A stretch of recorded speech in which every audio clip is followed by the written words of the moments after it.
Pete Dougherty here from Ray J in Tampa, where the Packers have knocked off Tom Brady and the Bucs 14-12.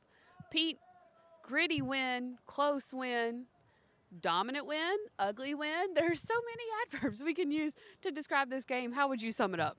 Ray J, is that what the locals call Raymond James? Oh, Yeah, you're You just slipped off. you're talking right past most of us, just so you know. Raymond James Stadium, affectionately known by locals as Ray J. I bet they figured it out. Yeah, it was a strange game. Many of us, I think, a lot of people expected a low-scoring game. Two pretty good defenses, shorthanded offenses, and the Packers' defense really came through. Now it's obviously the Bucs are a different team without their top three receivers, but it's still Tom Brady. And, after a rough first possession, the Packers, they even got the stop there, forced the field goal, and they pretty much dominated the rest of the game until that hurry-up offense drive. And then just right there, Devondre Campbell made the play of the game just a few yards from us there when he knocked down that third down pass, 6'3 3/4 or 6'3 5/8 and 33.5-inch arms. That's the reason you like those tall, athletic linebackers, because they're tough to drop the ball over. I was just about to say that's why you pay Devondre Campbell and you put him in there for plays like that. Yep. And they got a little bit of help because the Bucs were called for a delay of game when they were going for the 2-point conversion. To be honest, Pete, if you were watching closely, they probably should have been called for a delay of game on the touchdown as well. Yeah, that's what Matt LaFleur said. I can't say I noticed it, but you must have, and that's what LaFleur said too. There was a good at least half a second between when the clock ticked down and when the ball came out of the center's hands. Yeah, so, and it's, a lot of that, you see that a lot in this league, because the mechanics of the call, I've heard this explained a bunch of times, is the ref who's responsible for the play clock is watching the play clock, and then when it hits 0, then he looks to see if the ball is snapped. Yeah. So you lose anywhere from a half second to a second there, and so there's a lot of times where you'll see that, and the Packers have benefited. That happens with Rodgers quite a bit. Where that ball, it's clearly at 0 and the ball's not quite snapped yet, but that's just the way the mechanics of the call work. I think they want to err on the side of not calling delay a game. Understandable. It was right there on the edge, because I'd heard that before about, they look at the clock and then look down. It was right there on the edge of where did he catch that or did he not? Maybe he was reaching, maybe he started reaching for that flag and just went, I guess not. Let's see how this plays out. And played out in the Packers' favor on that 2-point conversion. Of course, as Aaron Rodgers said, if defenses are going to hold the teams to 12, if their defense is going to hold the team to 12 points, then they can win. And they did that tonight with only 14 points.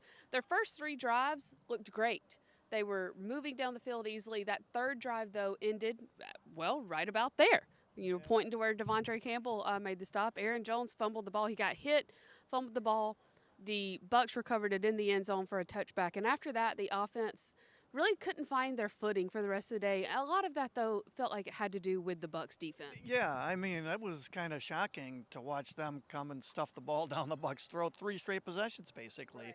I wouldn't have bet a nickel on that going into this game. So, the Bucs have a really good defense, and to think that they were going to play like that all game is, that's living in dreamland if that's what you're expecting.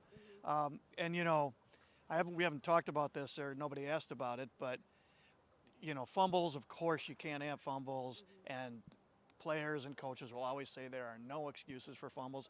But if ever you would cut a guy some slack for a fumble, it was on that play, because he's a running back catching a short slant, and he got drilled in the front by Levante David, who's a really good fast linebacker, and from behind by Vita Vea, who's, 350 and super athletic. I mean, that's one where it's like, okay, well, that's pretty tough. And Aaron Jones is listed at 208 and probably weighs 198. Yeah. Of course, you don't excuse those turnovers if you're the team, but if there's ever going to be a turnover where you're like, well, okay, well, that was it right there.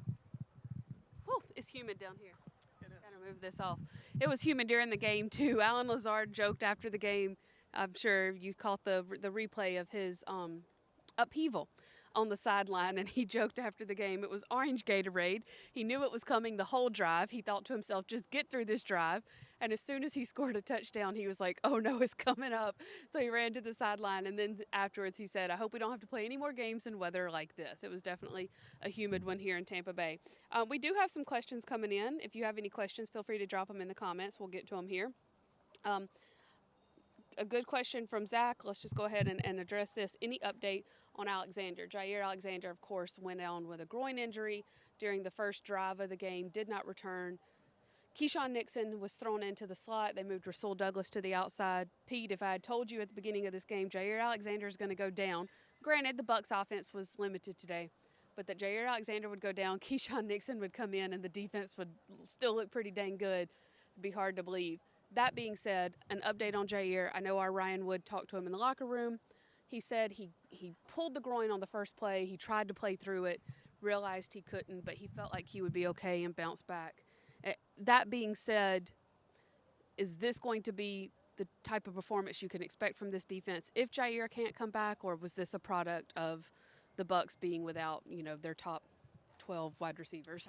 Yeah, a little more the latter, but I mean Nixon played well, and you still have your pass rush to bother the quarterback to make things tougher for him. You still have good corners in Rasul Douglas and Eric Stokes. So they're not the same without Alexander out there, but they played all last season, or almost all last season, without him. And, let's face it, they don't exactly have Murderer's Row coming up over the next 4 weeks. I mean, they've got this week New England, who it sounds like Mac Jones isn't going to play because of a high ankle sprain. The Giants in London, the Jets at home, and at Washington. So, they're not playing the elites of the NFL's elite offenses, Yeah. Quite possibly their two biggest games coming up based off today will be the Bills and the Dolphins. Yeah. So that could be an exciting one to watch.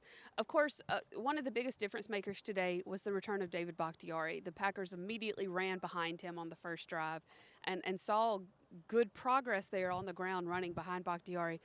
But given the heat and the fact that this was really his first game back since tearing his ACL at the end of 2020, I don't really count those 27 snaps in Detroit. Yeah.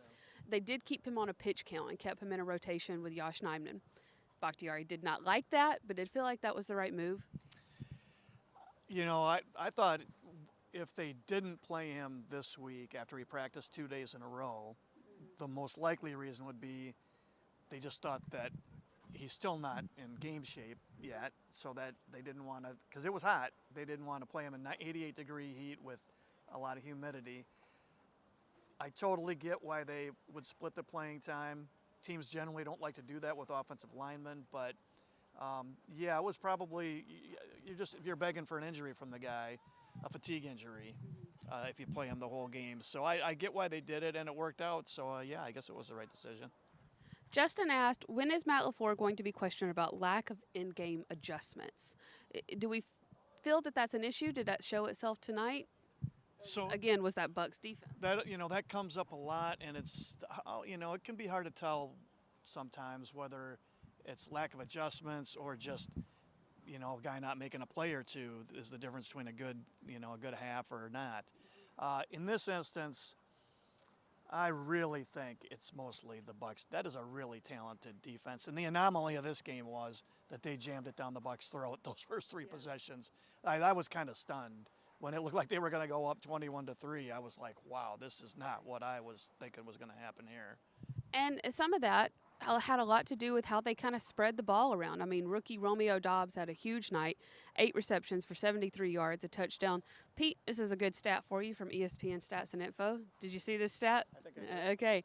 Romeo Dobbs is the first Packer, not rookie, first Packer that's not named Davante Adams to have 8 receptions since Randall Cobb in Week 1 of 2018. Davante Adams, of course, would regularly get into double digits, but that meant no one else was. And Romeo Dobbs pulling in 8 tonight. Matt LaFleur seemed to indicate on Friday that it could be a big day for Dobbs, given the fact that Christian Watson was out. Allen Lazard is still favoring that ankle that was stepped on. But Romeo said after the game, he really didn't know if it would be him. It just happened to work in his favor. But it worked in his favor because of how he got loose. Yeah, that somebody brought up that stat, read that stat to Rodgers in his press conference, and that drew a from Rodgers. Yeah. So, Dobbs, in this, I guess I'm not including Watson when I say this because we've seen so little of him, but Dobbs is their most talented receiver. Now, he's a rookie. There's a lot of rawness there, all those caveats. He's not going to lead the team in catches at the end of the year, I don't think. It's probably going to be Lazard, you would have to guess, as long as he stays healthy. But he's their most talented guy, and you saw a lot of glimpses of that today. We saw it if you were at training camp every day, which, no fans can't, no one's got the time for that. But if you were at camp every day, you saw him making a couple of catches a day. They weren't spectacular, but it was like, oh, that's pretty good. He's getting open. He just got open a lot. Way more than other guys are getting open, and he's catching the ball, which is that's the deal. He's a guy who, by the end of the year, he could be not only their most talented receiver, but he could even end up being their best receiver by January. And it could be an interesting group, even with Romeo Dobbs leading it, because I know we've said the veterans are going to have to sort of carry it while Dobbs and Watson catch up. But we saw today, against a very good defense, how they spread it around to different guys in different moments. And, you saw Dobbs with a big, I think the first pass of the game was a 21-yarder down the sideline to Dobbs. Third and Cobb came up big on that touchdown drive to get Dobbs the touchdown. Allen Lazard, through 2 games, has had 4 catches. 2 of those are touchdowns. So he's become a big end zone target. Bucs have huge corners, so we saw them go to Robert Tonyan a few times to kind of get it around the edge against those bigger corners. So, even seeing Dobbs come on without Devontae Adams, does it kind of feel like, hey, this is what this receiver unit can be and may need to be? Yeah, I thought the Lazard catches were sort of what he brings to the team because, he's not super dynamic. He's not fast. He's pretty big, but now he's in his 4th year. He has the quarterback's trust. They know what they're doing together. And the one catch was that big 3rd down in the 4th quarter, kept the clock moving when they almost ran it out. That's right. That was a big.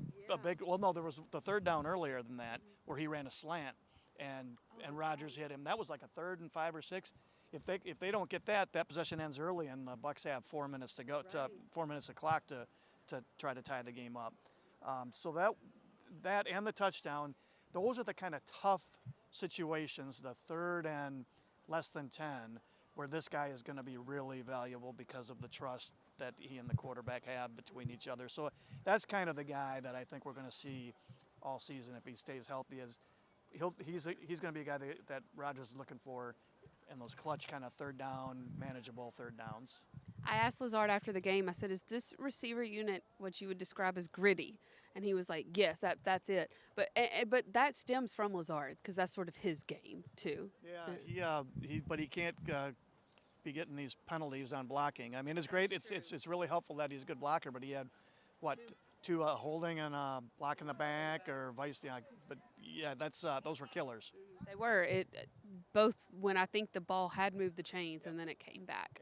Yep. If you have any questions, feel free to drop them in the comments. I know we've seen a lot of comments about Bach coming back and how strong the defense was.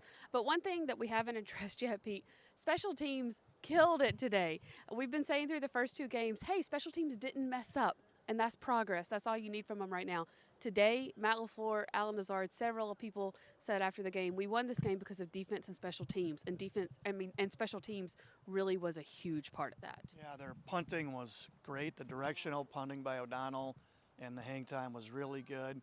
And I thought the most impressive special teams play, everybody saw it, was that catch by Nixon at inside the 1 or at the 1. And to make sure his toe didn't get over the. That is a really, to be running away from the ball and to make that kind of play, that's a huge, that picked up 19 yards in field positions, putting that team in that big a hole, at the 1 yard line. That was a really, those are the kind of plays that can help you win games. And then there was also another punt where Tampa Bay's returner was bringing it out, and Rudy Ford just laid him out. Yeah. So, Pat O'Donnell, Rudy Ford, I give Keyshawn Nixon under this. I put Keyshawn Nixon under this umbrella as well.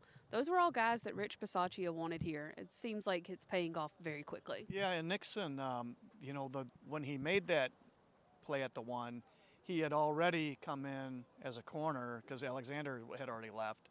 So he was doing, I looked, I don't think he did any more gunning after that, but he was playing both, almost every snap on defense and doing the gunning on special teams. On, you know, in the heat, you really have to be standing here to appreciate, especially today, walking around the stadium with that sun coming down, how hot it was. I mean, it was a lot different than what we've seen in Wisconsin for the last month. And to your point, yeah, Nixon, when he downed that punt, had just forced and recovered the fumble. That's right. as the slot corner. And I think there was another one that was downed within the 10-yard line on the other end of the field, but I'm to be honest, I'm blanking who downed it. I do know that Pat O'Donnell averaged, I think, 48.3 per punt, and he had 5 downed inside the 20. Yeah, and a good net, 44.5, which is a great net. So that means your coverage team is on point. Yeah, and you're not out kicking the coverage, and you're getting good hang time and all that stuff. So this was, and I think this is what Tom Silverstein's column, if you're looking for a little more in depth on this, was the meshing of the defense and the special teams working hand in hand to basically win this game for them. I think they had 13 fantasy football points, which is they're measured together, defense and special teams. I'm not saying that because I was looking on my roster. Final note on special teams, Amari Rogers had a good night too. His best return, though, was the one that was negated by a penalty as well. But are we seeing more and more confidence from him? He looks more confident catching the ball for sure. He's just not a super dynamic guy. So I think this basically the return game is going to be the ultimate first do no harm. Yeah, just catch the ball, get up the field for whatever yardage you can get, and get down, don't fumble. And because I don't think they're going to be breaking off many big returns this year. It just ain't happening unless they sign somebody. I see the little elves peeking around the corner looking for you. Is that my ride home? It is your ride home. Well, that's perfect timing because we're getting ready to wrap up here anyways. As Pete said, make sure to check out Tom Silverstein's column on the special teams. Pete, your column is on? That this is finally, we got a glimpse of the defense that you and I and the rest of the reporters saw in training camp. And then you can catch Ryan's story on the defensive stand, my story on Romeo Dobbs and the receivers, and then full coverage as we wrap up this game over the next couple of days. Thanks so much, Pete. Thanks, everybody, for joining us. We'll see you next time.